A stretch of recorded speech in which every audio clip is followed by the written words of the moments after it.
Hi ಎಲ್ಲರಿಗೂ ನಮಸ್ಕಾರ. ಇವತ್ತು ನಾನು ಜೋಳದ ರೊಟ್ಟಿ ಹೆಂಗೆ ಮಾಡೋದಂತ ಹೇಳ್ಕೊಡ್ತೀನಿ. ಈ ಜೋಳದ ರೊಟ್ಟಿ ಹಿಟ್ಟು ಮಾಡೋಕೆ ನಾವು ತವಾನ ನೀಟಂಗೆ ತೊಳೆದಿಟ್ಕೊಂಡಿರಬೇಕು. ಮತ್ತು ಈ ಥರ ರೊಟ್ಟಿ ಬುಟ್ಟಿನೂ ತೊಗೋತೀವಿ ನಾವು. ಈ ರೊಟ್ಟಿ ಬುಟ್ಟಿ ಅಂತೀವಿ ಇದಕ್ಕೆ. ರೊಟ್ಟಿನ ಇದರಲ್ಲೇ ಹಾಕ್ತೀವಿ. ನೋಡಿ, ನಾನೀಗ ಒಂದು ಪಾತ್ರೆಯಲ್ಲಿ 1 ಗ್ಲಾಸ್ ನೀರು ಹಾಕ್ಕೊಳ್ತಾ ಇದ್ದೀನಿ. ಈ ನೀರು ಚೆನ್ನಾಗಿ ಕಾಯಬೇಕು, ಗುಳ್ಳೆ ಬರೋ ಥರ ಕಾಯಬೇಕು. ಬೇಕಾದರೆ ಸ್ವಲ್ಪ ನೀವು ರುಚಿಗೆ ತಕ್ಕಷ್ಟು ಉಪ್ಪು ಹಾಕೋಬೋದು, ನಾವು ಉಪ್ಪು ಹಾಕಲ್ಲ. ನೋಡಿ, ಈ ಥರ ನೀರು ಕಾದಾದ್ಮೇಲೆ ನಾನು ಇದಕ್ಕೆ ಗ್ಯಾಸ್ ಆಫ್ ಮಾಡ್ಕೊಂಡನ ಈಗ ನಾನು 1.5 ಬಟ್ಲ ಜೋಳದ ಹಿಟ್ಟು ಹಾಕ್ಕೊಂಡಿದ್ದೀನಿ. ಈಗ ಈ ಬಿಸಿನೀರೊಳಗೆ ನಾವು ಈ ಹಿಟ್ಟನ್ನು ಚೆನ್ನಾಗಿ ಮಿಕ್ಸ್ ಮಾಡ್ಕೊಳ್ಬೇಕು ನಾವು. ನೋಡಿ, ಇದನ್ನು ನಾನು ಹಿಟ್ಟನ್ನು ಜರಡಿ ಮಾಡಿ ತೊಗೊಂಡಿದ್ದೀನಿ. ಈ ಥರ 1 ಸ್ಪೂನ್ಲೆ ಇದನ್ನು ನಾವು ಮಿಕ್ಸ್ ಮಾಡ್ಕೊಳ್ಬೇಕು.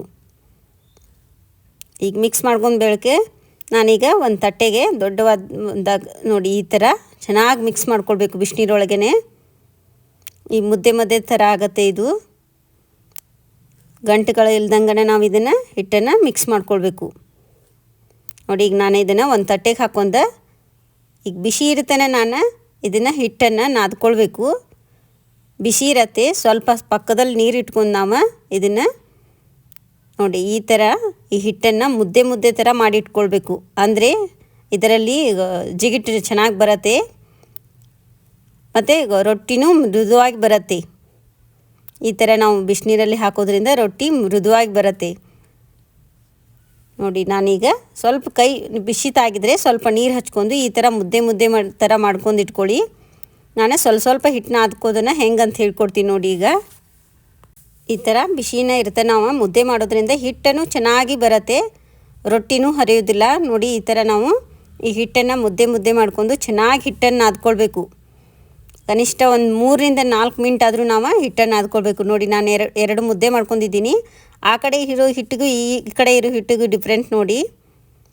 ಇದನ್ನು ಈ ಥರ ಕೈಲಿ ನಾವು ಸ್ವಲ್ಪ ನೀರು ಹಾಕ್ಕೊಂಡು ಈ ಥರ ನಾದ್ಕೊಳ್ಬೇಕು. ಇದನ್ನು ನಾವು ಚೆನ್ನಾಗಿ ನುನು ಅನ್ನೋವರೆಗೂ ನಾವು ಇದನ್ನು ಹಿಟ್ಟನ್ನು ಚೆನ್ನಾಗಿ ನಾದ್ಕೊಳ್ಬೇಕು.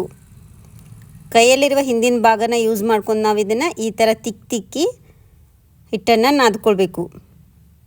ನೋಡಿ, ತೋರಿಸ್ತೀನಿ ನಾನು ಎರಡು ಹಿಟ್ಟನ್ನು ಡಿಫ್ರೆಂಟ್ ತೋರಿಸ್ತೀನಿ ನೋಡಿ ನಿಮಗೆ. ಜೋಳದ ಹಿಟ್ಟನ್ನು ಹದವಾಗಿ ಮತ್ತು ಮೃದುವಾಗಿ ಬರಲಿಕ್ಕೆ ಸ್ವಲ್ಪ ನೀರು ಜಾಸ್ತಿನೂ ಹಾಕೋಬಾರ್ದು ಮತ್ತು ಕಡಿಮೆನೂ ಆಗಬಾರ್ದು. ಆ ಥರ ನಾವು ಹಿಟ್ಟನ್ನು ನಾದ್ಕೊಳ್ಬೇಕು. ನೋಡಿ, ಈ ಥರ ಹಿಟ್ಟನ್ನು ಎಷ್ಟು ಕನಿಷ್ಠ ಪಕ್ಷ 3-4 ಮಿನಿಟಾದ್ರು ನಾವು ನಾದ್ಕೊಳ್ಬೇಕು. ನೋಡಿ, ಎರಡು ಹಿಟ್ಟಿಗೆ ಡಿಫ್ರೆಂಟು. ಆ ಥರ ಹಿಟ್ಟಿರೋದ್ರಿಂದ ಅದು ಚೆನ್ನಾಗಿ ರೊಟ್ಟಿ ಬರೋಲ್ಲ. ಈ ಥರ ಹಿಟ್ಟನ್ನು ನಾವು ಹಿಟ್ಟು ಕಲಿಸ್ಕೊಳ್ಬೇಕು. ನೋಡಿ, ಎರಡು ಹಿಟ್ಟು ನಾನು ನಾದ್ಕೊಂಡಿದ್ದೀನಿ. ಈಗ ತೋರಿಸ್ತೀನಿ ನಿಮಗೆ. ನೋಡಿ, ಈ ಥರ ಮತ್ತೆ ನಾನು ನಾದ್ಕೊಳ್ತಾ ಇದ್ದೀನಿ. ಎಷ್ಟು ನಾದ್ಕೊಳ್ತೀವಿ ಅಷ್ಟು ಹದವಾಗಿ ರೊಟ್ಟಿ ಬರುತ್ತೆ ಮತ್ತು ಮೃದುವಾಗಿರುತ್ತೆ, ಅಷ್ಟೇ ರುಚಿಕರವಾಗಿಯೂ ಇರುತ್ತೆ. ಈ ಹಿಟ್ಟು ನಾದೋದು ಒಂದು ಸ್ಕಿಲ್, ಕಲೆ. ಇದನ್ನೊಂದು ಹಿಟ್ಟು ನಾದ್ಕೊಂಡು ಕಲಿತ್ರೆ ನಾವು ರೊಟ್ಟಿನ ಚೆನ್ನಾಗಿ ತಟ್ಬೋದು. ನೋಡಿ, ಇದಕ್ಕೆ ನಾವು ರೊಟ್ಟಿಗೆ ಮೇಲ್ಗಡೆ ಹಚ್ಚಲಿಕ್ಕೆ ಒಂದು ಬಟ್ಟೆನ ತೊಗೋಬೇಕು, ಕಾಟನ್ ಬಟ್ಟೆ. ಈಗ ತವಾನು ಮೊದಲೇ ಕಾದಿರಬೇಕು, ಚೆನ್ನಾಗಿ ತವಾ ಕಾದ್ರೇ ರೊಟ್ಟಿ ಇದಕ್ಕೆ ತಾಗಲ್ಲ ತವೆಗೆ. ನೋಡಿ, ನಾನು ಮತ್ತೆ ಹಿಟ್ಟನ್ನು 1 ಮಿನಿಟು ನಾದ್ಕೊಳ್ತೀನಿ. ನೋಡಿ, ಈ ಥರ ಹಿಟ್ಟನ್ನು ನಾದ್ಕೊಳ್ಬೇಕು. ಕೈಯಲ್ಲಿರುವ ಹಿಂದಿನ ಭಾಗನ ಯೂಸ್ ಮಾಡ್ಕೊಂಡು ನಾವು ಹಿಟ್ಟನ್ನು ನಾದೋದ್ರಿಂದ ಚೆನ್ನಾಗಿ ರೊಟ್ಟಿ ಮೃದುವಾಗಿ ಬರುತ್ತೆ ಮತ್ತು ಹರಿಯೋದಿಲ್ಲ. ಈ ರೊಟ್ಟಿ, ಜೋಳದ ರೊಟ್ಟಿ ಬದ್ನಿಕಾಯಿ ಎಣ್ಗಾಯಿ ಮತ್ತು ಮೆಣಸಿನ್ಕಾಯಿ ಪಲ್ಯ ಇದಕ್ಕೆಲ್ಲ ಚೆನ್ನಾಗಿರುತ್ತೆ, ಸೊಪ್ಪಿನ ಪಲ್ಯಕ್ಕೂ ಚೆನ್ನಾಗಿರುತ್ತೆ. ನೋಡಿ, ರೊಟ್ಟಿನ ಒಂದು ಚಿಕ್ಕ ಸೈಜ್ ತೊಗೊಂಡು ನಾವು ಈ ಥರ ಕೈಲೇ ತಟ್ಟೋದನ್ನು ಹೇಳ್ತಾ ಚಿಕ್ಕ ಉಂಡೆನ ತೊಗೊಂಡು ಈ ಥರ ನಾವು ತಟ್ಕೊಳ್ಬೇಕು. ಇದರಲ್ಲೇ ನಾನು ಲಟ್ಸೋದು ಹೆಂಗಂತ ಹೇಳ್ಕೊಡ್ತೀನಿ ನೋಡಿ. ಹಿಂದಿನ ಭಾಗದಿಂದ ನಾವು ತಟ್ಕೊಳ್ಬೇಕು. ಸೈಡ್ ಏನು ಇರುತ್ತೆ ಅದನ್ನು ಈ ಕಡೆ ನಾವು ಒತ್ತಾ ಇರಬೇಕು, ಬೆಳ್ಗಳಿಂದ ಸರಿಸ್ತಾ ಇರಬೇಕು. ಈ ಥರ 2 ಕೈ ಬೆಳ್ಳಿನಿಂದ ನಾವು ಈ ಥರ ಎಷ್ಟು ಸೈಜ್ ಬೇಕೋ ಅಷ್ಟು ಸೈಜ್ ನಾವು ಇದನ್ನು ಜೋಳದ ರೊಟ್ಟಿನ ಬಡ್ಕೊಳ್ಬೋದು. ನೋಡಿ, ಈ ಥರ ಸೈಡಿಗಿರೋದನ್ನು ನಾವು ತಿಳುವಂಗೆ ಈ ಥರ ಬಡ್ಕೊಳ್ಬೋದು. ನೋಡಿ, ಈಗ ತವಾನು ಕಾದಿರಬೇಕು. ಚೆನ್ನಾಗಿ ತವಾ ಕಾಯೋದ್ರಿಂದನೇ ರೊಟ್ಟಿ ಅಂಟ್ಕೋದಿಲ್ಲ. ಮೇಲ್ಗಡೆ ಸ್ವಲ್ಪ ಹಿಟ್ಟಿರತ್ತೆ ಅಂಥೇಳಿ ನಾವು ಈ ಥರ ನೀರಿಲೆ ಅದನ್ನು ಕ್ಲೀನ್ ಮಾಡ್ಕೊಳ್ಬೇಕು. ಒಣ ಹಿಟ್ಟಿರತ್ತೆ ಅಂಥೇಳಿ ನಾವು ಇದನ್ನು ಹಚ್ಚೋದ್ರಿಂದ ಒಣ ಹಿಟ್ಟು ಹೋಗುತ್ತೆ ಮತ್ತು ಚೆನ್ನಾಗಿ ರೊಟ್ಟಿ ಮೃದುವಾಗಿ ಬರುತ್ತೆ. ನೋಡಿ, ಈಗ ನಾನು ಎರಡೂ ಬದಿಗೆ ಚೆನ್ನಾಗಿ 2 ಮಿನಿಟ್ ಆದರೂ ಬೇಯಿಸ್ಕೊಳ್ಬೇಕು. 2 ಮಿನಿಟಲ್ಲಿ ರೊಟ್ಟಿ ಆಗಿಬಿಡತ್ತೆ. ಒಂದು ರೊಟ್ಟಿ ಮಾಡ್ಕೊಡ್ಕ ಒಂದು ರೊಟ್ಟಿ ರೆಡಿ ಆಗುತ್ತೆ. ನೋಡಿ ಚೆನ್ನಾಗಿ ರೊಟ್ಟಿ ಈಗ ಎಷ್ಟು ತಿಳು ಮಾಡ್ಕೊಳ್ತೀವಿ ಅಷ್ಟು ಚೆನ್ನಾಗಿ ಬರುತ್ತೆ. ದಪ್ಪ ಮಾಡೋದ್ರಿಂದ ಹೊಟ್ಟೆ ಉಬ್ಬಿ ಬರುತ್ತೆ ನೋಡಿರಿ. ಜೋಳದ ರೊಟ್ಟಿ ಈ ಪಚನ ಕ್ರಿಯೆಗೆ ಮತ್ತು ಶುಗರ್ ಇದ್ದವರಿಗೆ ಮತ್ತು ಉತ್ತರ ಕರ್ನಾಟಕದಲ್ಲಿ ಡೈಲಿ ನಾವು ಜೋಳದ ರೊಟ್ಟಿನೇ ಮಾಡ್ತೀವಿ. ಬೆಳಗಿನ ಬ್ರೇಕ್ಫಾಸ್ಟಿಗೂ, ನೈಟ್ ಡಿನ್ನರಿಗೂ, ಮಧ್ಯಾಹ್ನ ಊಟಕ್ಕೂ ಇದು ರೊಟ್ಟಿ ಚೆನ್ನಾಗಿರತ್ತೆ. ಒಂದು ಸಲ ಮಾಡಿ ನೋಡಿ. ಈಗ ಚೆನ್ನಾಗಿದೆ ತಿಳುವಾದರೂ ಹೊಟ್ಟೆ ಉಬ್ಬಿ ಬರ್ತಾಯಿದೆ ಅಂದರೆ ನಾವು ಹಿಟ್ಟನ್ನು ಚೆನ್ನಾಗಿ ಕಲಿಸ್ಕೊಳ್ಬೇಕು. ಹೆಚ್ಚು ನೀರು ಇರಬಾರ್ದು ಮತ್ತು ಹೆಚ್ಚು ತಿಳುವನೂ ಆಗಿರಬಾರ್ದು. ನೋಡಿ ರೊಟ್ಟಿನ ಈ ಥರ ಹಾಕ್ಕೊಳ್ಬೇಕು. ಇದರಿಂದ ರೊಟ್ಟಿ 2-3 ದಿನ ಆದರೂ ಏನೂ ಆಗೋಲ್ಲ. ಪ್ಲೇಟ್ನಲ್ಲಿ ಹಾಕಿದರೆ ಕೆಳಗಡೆ ಎಲ್ಲ ನೀರು ತೇವಾಂಶ ಇರುತ್ತೆ ಅಂತ ಹೇಳ್ತಾ ಇದ್ದೀನಿ. ನೋಡಿ ನಾನು ಇನ್ನೊಂದು ರೊಟ್ಟಿದಿಂದ ಮಾಡೋದನ್ನು ಹೇಳ್ಕೊಡ್ತಾ ಇದ್ದೀನಿ. ಚಿಕ್ಕ ಉಂಡೆನ ತೊಗೋಬೇಕು. ಈ ಥರ ರೌಂಡ್ ಮಾಡ್ಕೊಂಡು ಈ ಥರ ತಟ್ಕೊಳ್ಬೇಕು. ನೋಡಿ ಇದು ಸೌಂಡ್ ಕೇಳಲಿಕ್ಕೇ ಚೆನ್ನಾಗಿರುತ್ತೆ. ನೋಡಿ ಒಂದೇ ಕೈಲೇ ನಾವು ಹಿಂದಿನ ಬದಿಲೇ ಬಿಡಬೇಕು ಮತ್ತು ಬಳ್ಳಿಗಳಿಂದ ಈ ರೊಟ್ಟಿನ ನಾವು ಈ ಥರ ಸರಿಸ್ತಾ ಇರಬೇಕು. ನೋಡಿ ರೌಂಡಾಗಿ ಚೆನ್ನಾಗಿ ಬರುತ್ತೆ. ಇನ್ನೊಂದು ಸ್ವಲ್ಪ ಹಿಟ್ಟು ಹಾಕೊಂಡು ನಾವು 2 ಕೈಲೇ ಈ ಥರ ನಾವು ತಟ್ಕೊಳ್ಬೋದು. ನಾವು ರೊಟ್ಟಿ ಬಡಿತೀವಿ ಅಂತೀವಿ. ನೋಡಿ ಯಾವ ಸೈಜ್ ಬೇಕೋ ಆ ಸೈಜ್ ನೀವು ಮಾಡ್ಕೊಳ್ಬೋದು. ತಿಳು ಬೇಕಂದರೆ ತಿಳು ಮಾಡ್ಕೊಳ್ಳಿ, ದಪ್ಪ ಬೇಕಂದರೆ ದಪ್ಪ ಮಾಡ್ಕೊಳ್ಳಿ. ನೋಡಿ ಈ ಥರ ಈಗ ರೊಟ್ಟಿ ರೆಡಿಯಾಗಿದೆ. ನೋಡಿ ಎಲ್ಲಿ ಶೀಳಲ್ಲ.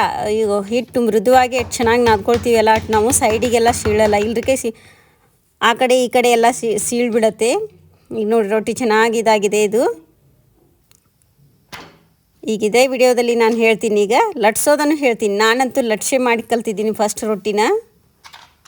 ನಾವು ತಟ್ಲಿಕ್ಕೆ ಅದು ಬರಲಿದ್ದಾಗ ನಾವು ಲಟ್ಟಿಸ್ಕೊಳ್ಬೋದು. ನೋಡಿ ಎರಡೂ ಬದಿಗೆ ಚೆನ್ನಾಗಿ ಬೇಯಿಸ್ಕೊಳ್ಬೇಕು ರೊಟ್ಟಿನ.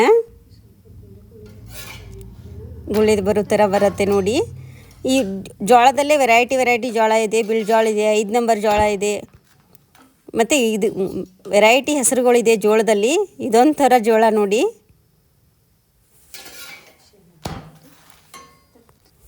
ನಾನು ಇನ್ನೊಂದು ಇಡಿಯಲ್ಲಿ ನಮ್ಮ ಊರಿಂದ ತಂದು ಜೋಳದಿಂದ ರೊಟ್ಟಿ ಮಾಡಿ ತೋರಿಸ್ತೀನಿ. ಇದು ಬೆಂಗಳೂರಲ್ಲಿ ತೊಗೊಂಡು ಮಾಡಿದ್ದೀವಿ ನೋಡಿ. ಇದು ಚೆನ್ನಾಗಿ ಬಂದಿದೆ.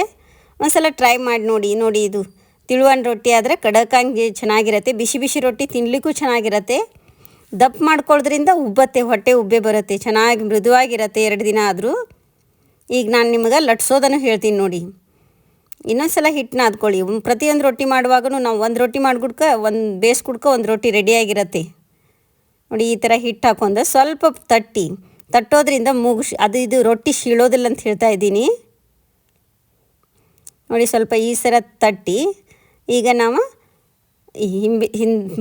ಹಿಂದಿನ ಭಾಗದಿಂದ ತಟ್ಕೊಳ್ಬೇಕು ಮತ್ತು ಬೆರಳಲ್ಲೇ ಸರಿಸ್ತಾ ಇರಬೇಕು. ನೋಡಿ ಈ ಥರ ಬೆರಳಲ್ಲಿ. ಈಗ ನಾನು ಲಟ್ಸೋದನ್ನು ಹೇಳ್ಕೊಡ್ತೀನಿ ನೋಡಿ. ಲಟ್ಸೋದು ಎಷ್ಟು ಈಸಿಯಾಗಿ ನೋಡಿ. ಈಗ ನೋಡಿ ಈ ಥರ ಲಟ್ಟಿಸ್ಕೊಳ್ಬೋದು ನೀವು. ಈ ಚಪಾತಿ ಯಾವ ಥರ ಲಟ್ಟಿಸ್ಕೊತೀರಾ ಆ ಥರ ಜೋಳದ ರೊಟ್ಟಿನ ನೀವು ಲಟ್ಟಿಸ್ಕೊಳ್ಬೋದು. ಈ ಥರನೂ ಮಾಡ್ಕೊಳ್ಬೋದು. ರೊಟ್ಟಿ ಬಡಿಯೋ ಪದ್ಧತಿನ ಕರೆಕ್ಟಾಗಿದೆ. ಇದು ಲಟ್ಸೋದು